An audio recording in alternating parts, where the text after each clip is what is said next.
He's the youngest and first African tailor to open shop on London's esteemed Savile Row. I think when you set a goal for yourself and it's something that you're very passionate about and you believe, you can't be sure on the timings, but I think actually the achievement of the goal is always very possible, and I approve that. The son of Ghanaian immigrants, Ozwald Boateng has combined the traditional art of tailoring with high fashion to create bespoke couture. So Ozwald Boateng in 3 words: driven, visionary, and cool.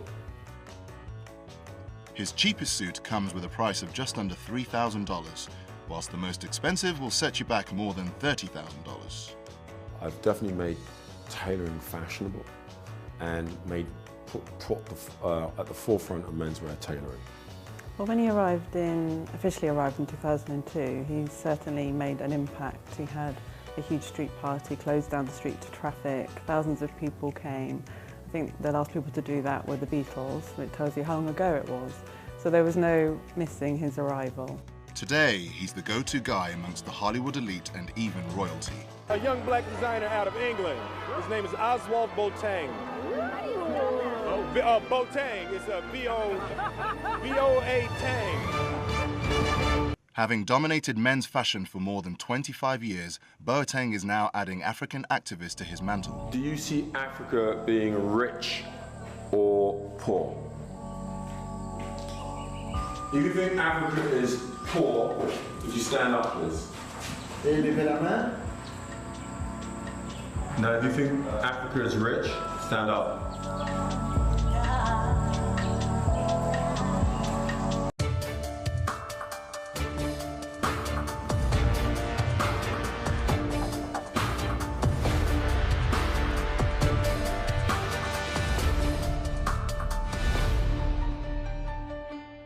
Born in Muswell Hill in North London on February the 22nd, 1967, Ozwald Boateng was the youngest of 3 children.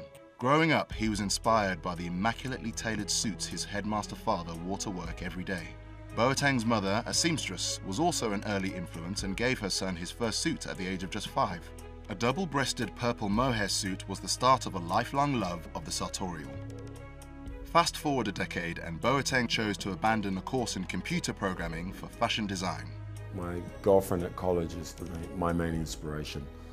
I was studying computers at college. She was doing arts, painting and she could paint with both hands, left and right. So it was an amazing creative. And she was doing a fashion show at college and she said, look, would you help me design this collection?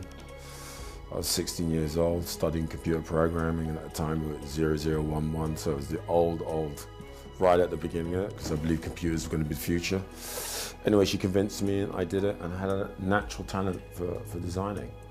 And then what I did is basically I was very quick to identify that this was something that could work for me, and I enrolled into a fashion college to study fashion. Boateng continued to design and make suits using his mother's sewing machine. At just 16 years old, he sold his first collection to a menswear shop in Covent Garden. By 1990, Boateng was able to earn a living by making bespoke suits. His designs were far from the ordinary. According to fashion journalist Helen Jennings, he was fast gaining a reputation for using silhouette and even colour in a way that hadn't been seen before. It's definitely the leanness of the cut. It makes the most of the man inside, and make them walk taller and look thinner, which everyone wants to be. It's also his use of colour, sort of bold colours, not just in the linings on the shirts that maybe you see elsewhere, but on the whole suits. And also innovative textures and sort of unusual combinations of fabrics and shades, which kind of sets it apart, and having that sort of fashion angle to the suit, but still a timeless appeal. Chris Cleverly, Boateng's longtime friend and business associate, describes their first meeting. He came up to me in a nightclub and said, I can make a better suit than the one you're wearing. And being a people barrister, it took me about 5 months to pay it off. And that's when we became friends. He did have a better suit than I did. So that by itself distinguished him from me.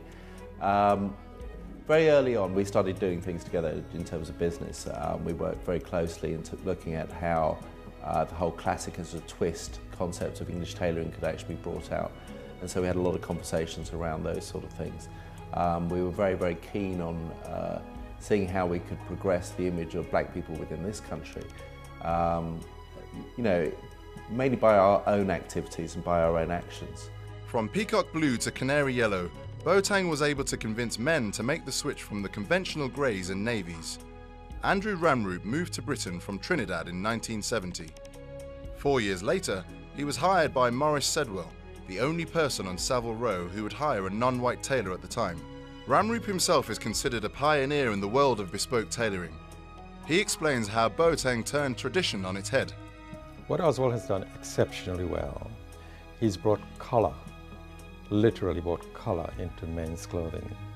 Whereas the Savile Row environment was very much a business-like image, customers conforming to an image that they expected to be conformed into wearing dark suits, pinstripe suits, and a weekend suit would be on a Friday they'll wear a brown suit.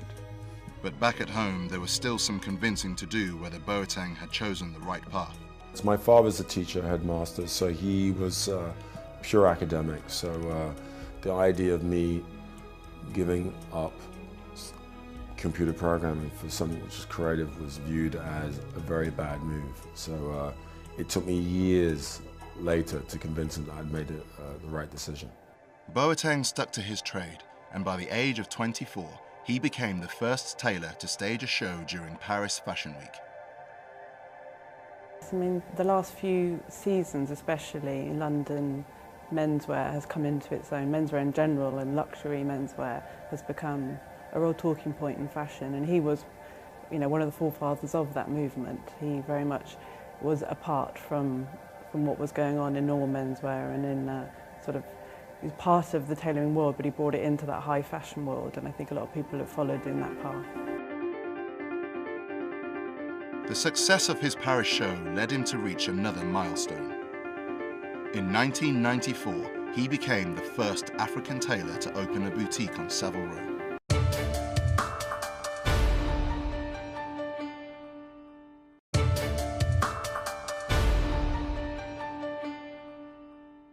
Ozwald Boateng's stellar rise has seen him reach a number of milestones. But perhaps the biggest came in 1994, when he became the youngest and first tailor of African origin to set up his own store along London's Golden Mile of tailoring. I opened shop on Savile Row, I think I was 26 or 27 years old, which is one of the youngest tailors in history. But no, I feel that the beginnings was quite smooth for me, in fact. I think the big surprise, I think, was maybe in the time frame that I was able to do that. You know, I think when you set a goal for yourself and it's something that you're very passionate about and you believe, you know, you can't be sure on the timings, but I think actually the achievement of the goal is always very possible, and I approve that. Undeterred by his experiences on Savile Row, it was Ramroop who encouraged Boateng to set up shop. I feel, you know, humbled that Ozwald found me an inspiration and aspired to be a Savile Row tailor. When I first met Ozwald, he's principally a designer, and when I first met him, I encouraged him to come on to Savile Row. I said, look, I'm on my own, I need some company here.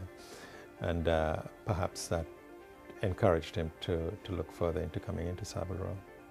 While much was made about Boateng's Ghanaian heritage, he remained unfazed. One of the ways in which Ozwald deals with his challenges is to look at the opportunities, not the challenge. So if you talk to Ozwald about it, then what you'll hear is, actually it was an opportunity. I was the only one.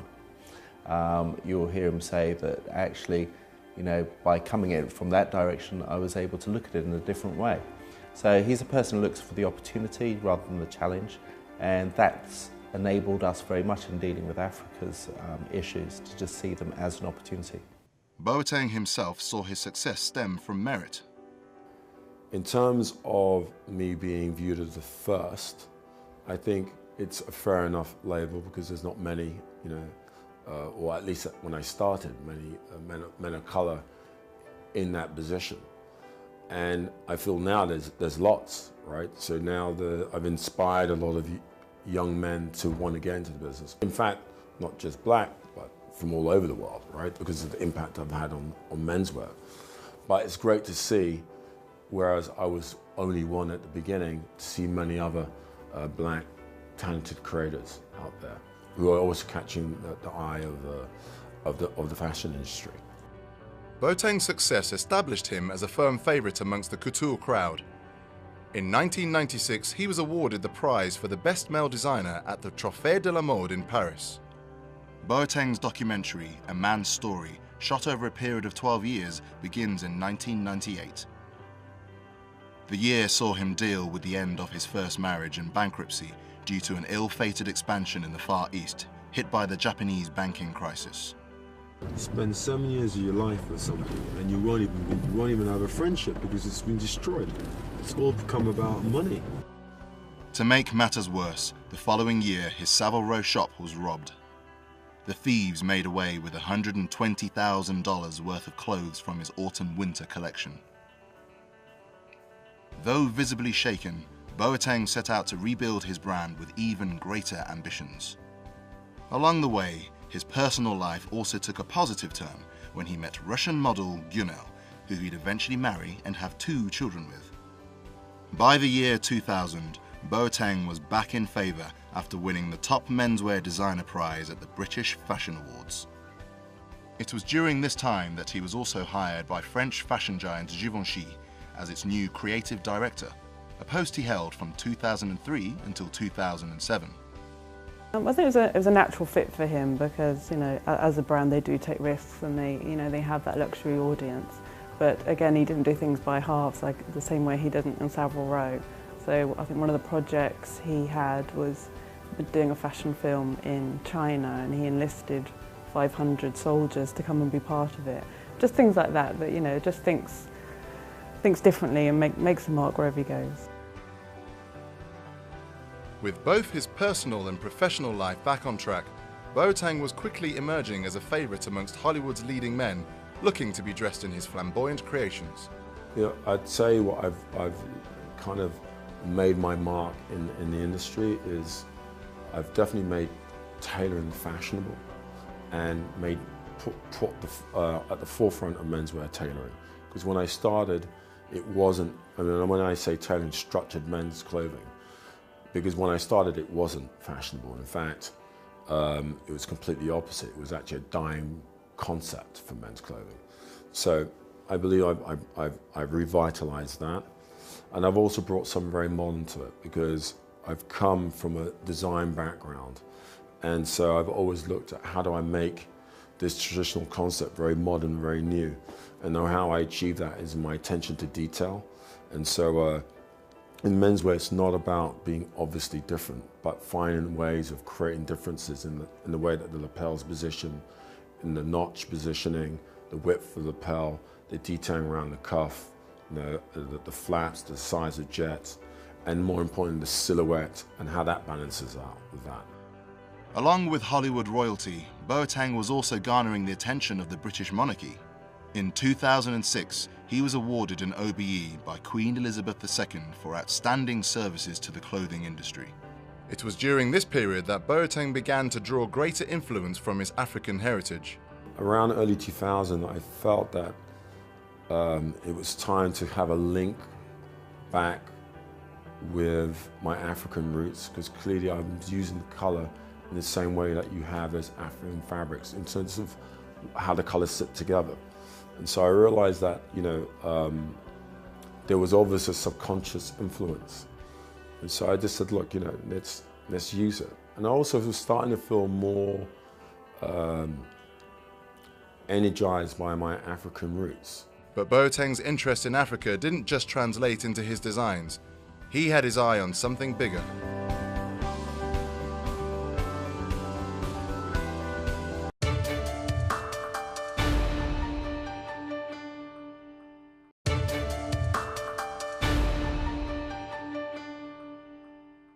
Ozwald Boateng has made a name for himself designing perfectly tailored suits worn by the rich and famous. In 2011, he embarked on his most ambitious project to date, redressing Africa's aging and often non-existent infrastructure. He set up the Made in Africa Foundation with Chris Cleverly, along with Nigerian oil tycoon Kola Oluko. Their job is to fund feasibility studies for large-scale developments and infrastructure projects across the African continent. You know, we were very much a lone voice saying that Africa could grow exponentially. We looked at the Chinese model and we could see how that increased in size very, very quickly in terms of its growth. And the same could be true of Africa. So what I ask everyone to look at when they think about Africa is to look at what it could be, what it could become. And in terms of that, you know, there is no reason why Africa, with 15% of the world's population, 20% of the world's land mass, couldn't have a GDP equivalent to that in terms of the global GDP. The idea behind the foundation first came about in 2007 when Boateng was asked to do a fashion show to mark 50 years of independence in Ghana. I set up Made in Africa Foundation really because I was asked to do an event for Ghana's 50th anniversary of independence. And the President of Ghana asked me to do an event to celebrate this momentous occasion. So, you know, I was excited by that. But what was really important to me was I didn't still want to do an event. I wanted it to have a much greater meaning. And so the President of Ghana was the President of AU at the time. And so I said, well, let's do the event while all the African presidents are present in Ghana. And so I did like an interesting fashion show, but what I also did is I kind of asked myself the question, as well as if I could inspire these leaders and of what Africa could be in the next 50 years, what would that look like? And how can I communicate that to them? And how can I inspire them to believe in Africa's future? Boateng's vision culminated in this.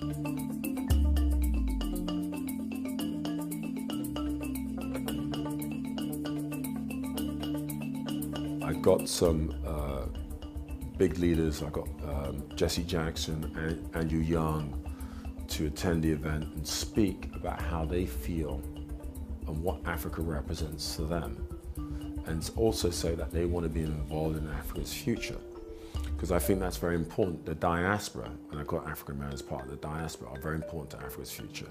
So I built that connection, and then what I said is if you have a blank sheet of paper and you want to build your future, how would you build it? Would you build it like everyone else, or would you look at everyone else's mistakes and do it better? And that's basically what was communicated. And I think what happened then, it was a start of everyone starting to understand that Africa has a different path and it has a different opportunity, and that the usual language around Africa of it being poor and unreliable, corrupt, wasn't the only story. Boateng soon went from rubbing shoulders with Hollywood's leading men to world leaders. In 2013, the foundation, along with the African Development Bank, launched the $500 million Africa 50 Fund for infrastructure development across the continent. According to the foundation, this is Africa helping Africans, the ultimate trade, not aid policy. Back when we started this off as a business in 2007, before it became the foundation, people actually thought the only way to develop Africa was with schools and with hospitals.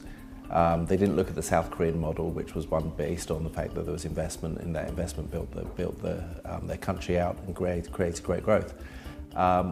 We were able to see the very obvious statistics, such as that 7% of trade in Africa is done within Africa, and the rest of it's done externally. So, in Europe, 60% of trade is done internally. So if we could even just increase trade by 10–15% more within Africa, then the growth in Africa as GDP would grow hugely. Among the 50 proposals earmarked, the Inga Dam is the flagship project. This is the world's largest carbon emissions reduction scheme. When completed, it will double the energy capacity across southern Africa. The Inga Dam project is one of the projects that's been identified, and that one project will produce up to 44,000 megawatts of power. And as you all know, that in Africa it's called the Dark Continent, and also added another 30% of energy to the whole continent. So it's huge, and what that means is it will affect the GDP of the continent. So right now, the continent of Africa's GDP is around about maybe 7% as an average. But this will add another percent or maybe 1.5%. So it's significant, and that's just one project. There's 50 projects. The foundation believes that raising $500 million can lead to a further $100 billion worth of projects. This in turn has the potential to create nearly $1 trillion of value, boost the continent's GDP by 2%, and lift 200 million people out of poverty.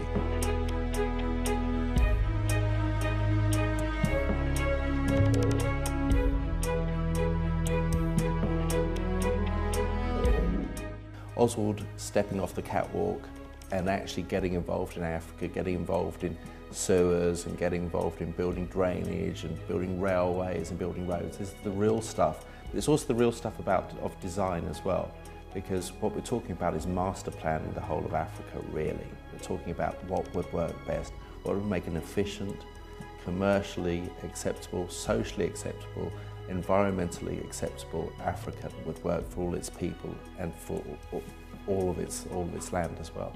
The vision needs to be is, the continent of Africa will be the driving force for infrastructure for the rest of the world. Taking note of the environment, we know now how the infrastructure can affect the environment, so we need to make it one with the environment. We know it's important that quality of life is important as well. So all those things, the social impact of the development that we know we've seen happen in China, and in one way we celebrate China's success, but the quality of living maybe is not as great. So that sort of thing is we need to get right in Africa, and we can, because we're starting from scratch. The task of revamping the continent's infrastructure may seem a far cry from the glamorous world of fashion, but there's more to Boateng than meets the eye. The great ability of a designer is the ability for them to actually look at the world and imagine what it could be. Take what's actually there and then build it together and then put it out as something that's usable. And that's, I think, what Ozwald's great quality is that his ability to see what's good from what is there. For Boateng, his passion for design will always remain. With plans to open up stores in Western Europe, North America, Asia and the Middle East, he's ready to expand his empire beyond Savile Row. But as the Made in Africa Foundation inches closer to its goal of $500 million, Boateng is equally committed to tailoring the continent's future. I do understand business. I do understand the potential of Africa. And I've learned that just by having my own business. And so I think I see myself as also as a bit of a creative thinker. My future is, I think, a lot of creative exploration in areas that maybe ordinarily you wouldn't expect a designer to be in. But that's what makes me who I am. But what's interesting about this particular journey I'm having in Africa is I see so much potential.